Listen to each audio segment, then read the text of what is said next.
E aí galera, eu sou o Anderson, instrutor de Kung Fu, e esse é mais um vídeo aqui do meu canal. Então se você não é inscrito ainda, se inscreve aí, dá like pra poder estar me ajudando com esse projeto aqui, beleza?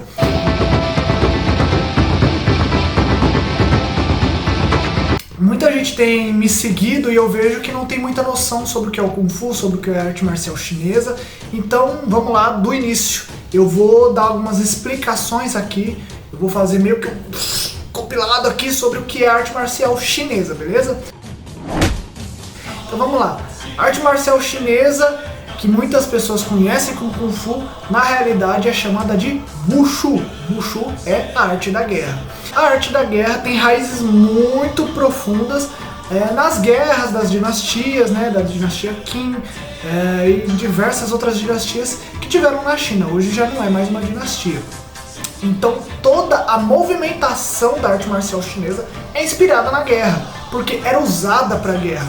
Então, por exemplo, como todo mundo quando começa a treinar Kung Fu, começa a treinar através das bases. Então o que são as bases? São posturas que você treina para poder estar fortalecendo o seu corpo, fortalecendo membros inferiores, o seu core, membros superiores, tá legal? Porque era a forma que eles achavam para treinar.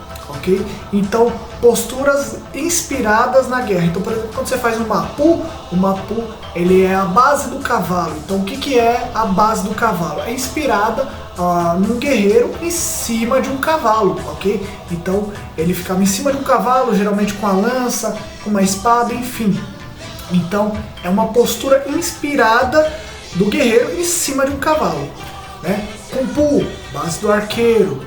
Pu é a base baixa e por aí vai, tá? Então, as posturas, as bases são primordiais na arte marcial chinesa porque elas têm raízes dentro da guerra, beleza? Chute, você não vai ver tanto assim nos estilos de arte marcial chinesa, pelo menos nos estilos mais tradicionais, os chutes mais floreados, mais saltados e tal. Por quê? Porque as artes marciais tradicionais da China tinham mais como objetivo a defesa pessoal. Claro que aí a gente vai entrar num emaranhado de informações, mas pelo menos segura essa informação até aqui, beleza? Então estilos como o Wing Chun, Shou Li Fa, o Louva-a-Deus e tal, eles não se preocupam tanto com essa estética aberta, floreada, tão expansiva assim como as artes marciais moderna, o Wushu moderno, porque ele tinha como objetivo a defesa pessoal, né? Então, Anderson, a defesa pessoal, do jeito que a gente enxerga ela hoje, essa defesa pessoal, estilo Krav Maga, não tem nada a ver. Então a gente tem que saber que a gente tem que ter uma cabeça voltada para a época, para o desenvolvimento dessas artes marciais tradicionais da China antiga.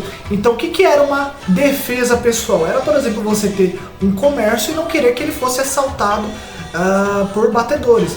Ah, mas isso é a mesma coisa que hoje em dia. Não é a mesma coisa, até porque você não tinha tanto um auxílio do governo, do império, ou seja lá o que for, então você tinha que resolver a situação ali. Então o que era a defesa pessoal para aquela época? Era você ter o seu potencializador de ação, então, por exemplo, um facão ou qualquer coisa que você tivesse próximo, Os monges usavam muito os bastões de bambu, porque eles andavam muito, então eles usavam os bastões mais próximos também, já com esse objetivo de defesa, para caminhada e para defesa, Então, por exemplo, os facões, muitos facões que eram utilizados para serviços do dia a dia também eram utilizados para sua defesa pessoal. Era mais ou menos matar dois coelhos com uma cajadada só, Então, quando você desenvolvia a sua arte marcial naquela época, já era para algo mais efetivo, já era para algo mais tá ali à mão. Entenderam mais ou menos? Então, beleza. Essa era a defesa pessoal da época. E a arte marcial desenvolvida para guerra e tal, então era você cooptar a população para que ela pudesse fazer parte do seu exército. Então você tinha que ter uma forma de treinar aquele exército o mais rápido possível, até mesmo com o ataque de outros impérios próximos, você tinha que ter cada vez mais homens prontos para a guerra. Então você desenvolvia as rotinas de... Então, vou dar um exemplo aqui. Você entrava no exército do império, então você, por exemplo, tinha que já estar você não tinha tanta habilidade assim para manusear armas, então eles ensinavam aquilo que você iria absorver mais rápido. Então, por exemplo, o facão, né, que é uma arma que você já ia desenvolver mais rápido, era de um aprendizado mais fácil, né? Então você começava com um facão, por exemplo. Uma lança já é uma arma mais avançada, você tinha que ter muito mais habilidade, você tinha que ter muito mais Kung Fu para poder desenvolver a lança. Espada, né? Porque a espada ela tem fio duplo, né? Então você tinha que ter muita habilidade também para poder desenvolver a espada. Então você entrava no exército, você começava com o facão, porque era o mais efetivo ali, era o mais rápido. Cortar membros é algo, até por acidente, você dependendo do facão que você tiver, você pode cortar, você pode ferir o inimigo mais rápido, né? Agora, para você se desenvolver com armas mais nobres, né, já é um pouco mais complicado. Quem não conhece aí do Templo Shaolin, a arma mais famosa dos monges Shaolin, que é o bastão, né? Eles teve uma época que eles foram recrutados para poder estar auxiliando, não vou lembrar o Império agora, mas depois eu trago essa história, pela arte marcial deles ser um pouco mais famosa ali no tempo, na época, eles tinham como referência o bastão e utilizaram muito o bastão na guerra também. Então a arte marcial chinesa, ela é voltada mais para isso, para a guerra e para a defesa pessoal também, mas tem todo o contexto de época, beleza? Agora, para hoje em dia já é um pouco mais diferente, a defesa pessoal ela já evoluiu, o conceito de defesa pessoal já evoluiu, né? Não é novidade para ninguém, defesa pessoal é um conceito, não é propriedade de nenhuma arte marcial.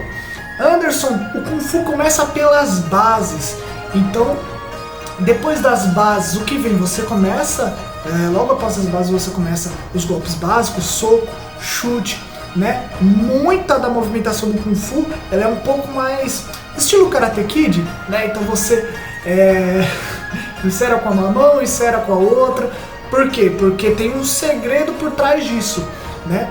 Isso era uma forma mais antiga de você poder estar ensinando os golpes para o seu aluno, mas isso ia de mestre para mestre, eu acredito.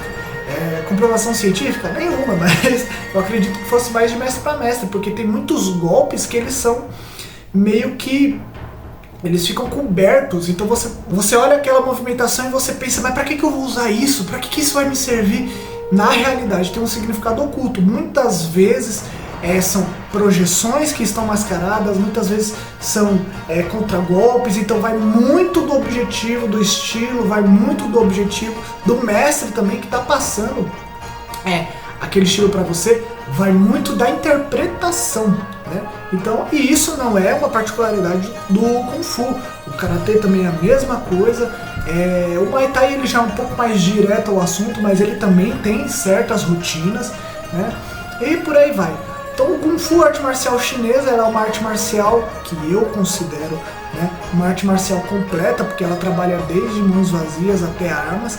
E uma coisa interessante também, Kung Fu, ele tinha como prioridade, antes, lá no começo, o uso de armas. Então, por exemplo, as armas eram a prioridade. Você se defender de mãos nuas sempre foi um risco muito grande, porque o inimigo sempre ia chegar mais preparado do que você. Então ele sempre ia ter uma pedra, ele sempre ia ter um pedaço de madeira, ele sempre ia ter uma lâmina, qualquer coisa do tipo. Então você ia se colocar em perigo de mãos nuas pra quê? Qual o objetivo, né? Se provar, a honra ela existe, mas na realidade quando a sobrevivência bate a porta, você tem que saber usar as armas que você tem, né? Então hoje em dia o uso das mãos nuas, o uso do combate corpo a corpo sem arma é algo relativamente moderno, né? Porque o uso de armas sempre foi prioridade na arte marcial chinesa, beleza? Aí depois com os filmes, depois com toda a popularização dos filmes de artes marciais nas telas, aí com certeza todo mundo quer sair socando, chutando, voando e seja lá o que for, né? Enfim, é isso. Acho que essa foi uma introdução boa, né? Espero que vocês tenham gostado do vídeo. Não se esqueçam aí, me dê essa força, curtam, compartilhem o vídeo, se inscrevam, façam aquilo que vocês bem quiserem, se o conteúdo valeu a pena, beleza? É isso aí, Sai Chan!